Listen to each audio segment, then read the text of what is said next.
We were last with you on Thursday. The Pelicans have played 2 games since then. They played 2 Eastern Conference teams, both playoff teams, and the Pelicans went 1-1 in those games. So on Thursday, they beat the Milwaukee Bucks 107-100, and then on Saturday, you lose to the Boston Celtics 104-92. Let's look at the Bucks game first. So,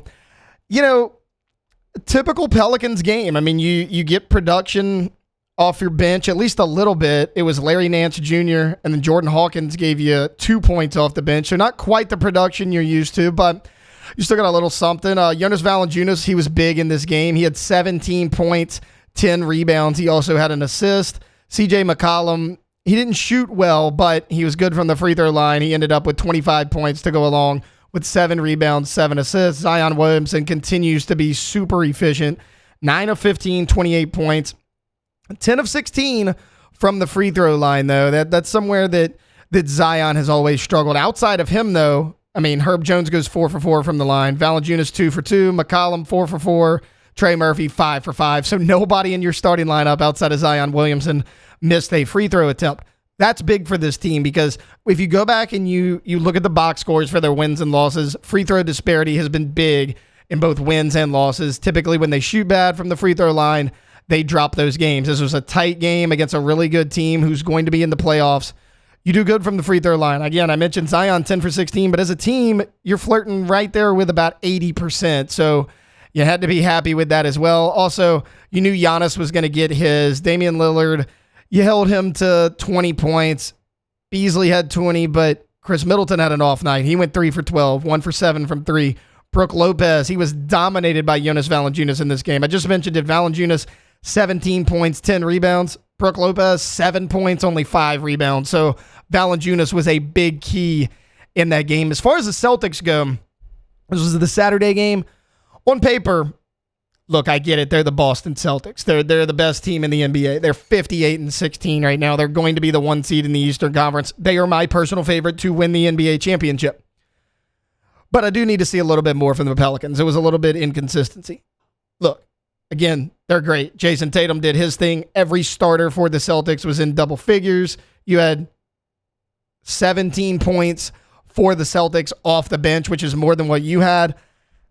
And that's still not normally what you get from them. I mean, Peyton Pritchard usually gives you more than 2 points off the bench if you're the Celtics. So they were a little bit off as well. But for the Pelicans, you had 12 points off the bench with 3 players. Larry Nance gave you 5. Najee Marshall, who's getting 23 minutes, and without Brandon Ingram, he has to step up and he has to be more of an offensive threat. You put up Jordan Hawkins, he struggled as well. Now, Jordan Hawkins didn't have any points, but he only played 7 minutes, took 3 shots, only 1 from 3. He's got to be more involved. I get it. He's been a little bit inconsistent. He's a young player. You need 3-point shooting coming off of your bench. You had it with Trey Murphy, but now he's been inserted into the starting lineup because of that Brandon Ingram injury. Jordan Hawkins has to get more minutes.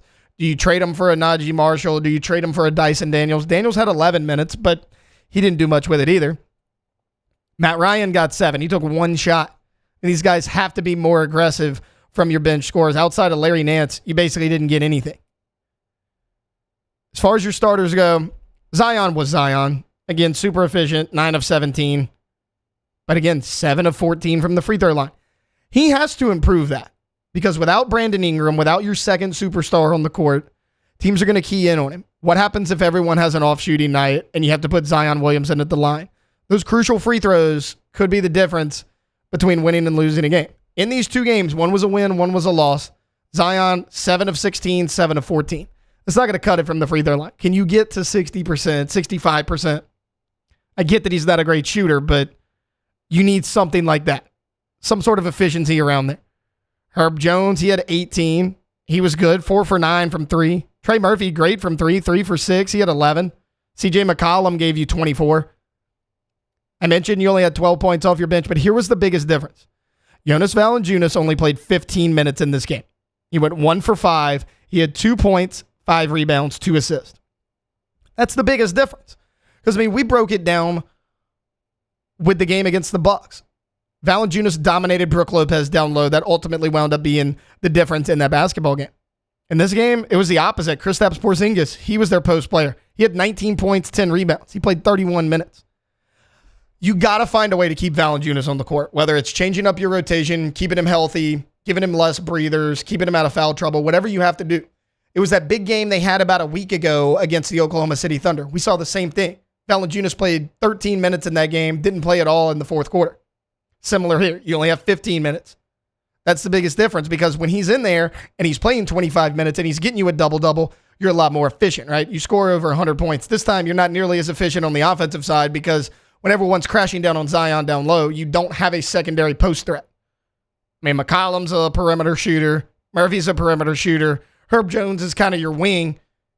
He's not going to be a threat down low, though. You have to have that secondary post presence.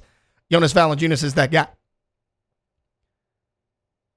Besides that, you look at the standings. You're at the 6th seed right now. Now you have a 2-game lead on the Kings for that 7th spot. Again, you want to be 6 or better, because that keeps you out of the play-in. The 7, 8, 9, and 10, they do that play-in game. If you're at the 6th spot, you're good. You were at 5 about a week and a half ago. The Mavericks have passed you. Now, you're both 45 and 29, but the Mavericks have the head-to-head against you, so therefore they have that 5 seed.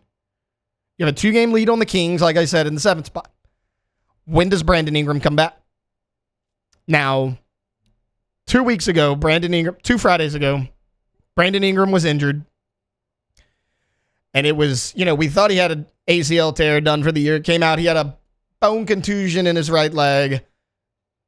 They're going to reevaluate him in 2 weeks. He was going to miss a minimum of 2 weeks. Friday would be that 2-week mark, which is the same day the Pelicans take on the Spurs. Now, do you need him to beat the Spurs? Probably not, even though they are playing better. Victor Wembanyama had a really good game over the weekend. So do I expect him to play in that game? I don't. He'll be reevaluated, I think, on Thursday or Friday. Could be back soon after that. But where you sit in the standings is going to depend on what you do with Brandon Ingram. If you start to fall a little bit and you have a half-game lead for that 6th spot, you're going to have to get Brandon Ingram back at some point before the playoffs. You do not want to be in that play-in game. You want to be firmly in the playoffs, because upsets happen all the time, right? Look at your 9 and 10 seed right now in the Western Conference. Your 9 seed is the Lakers. Your 10 seed is the Warriors. I get it. Those teams are a little bit older than they have been in the past, but do you want to see either of those teams in a play-in? I don't. So you got to get Jonas Valanciunas more minutes, keep him on the court, and you got to get Brandon Ingram back. If you can do that, I think this team will be just fine come playoff time.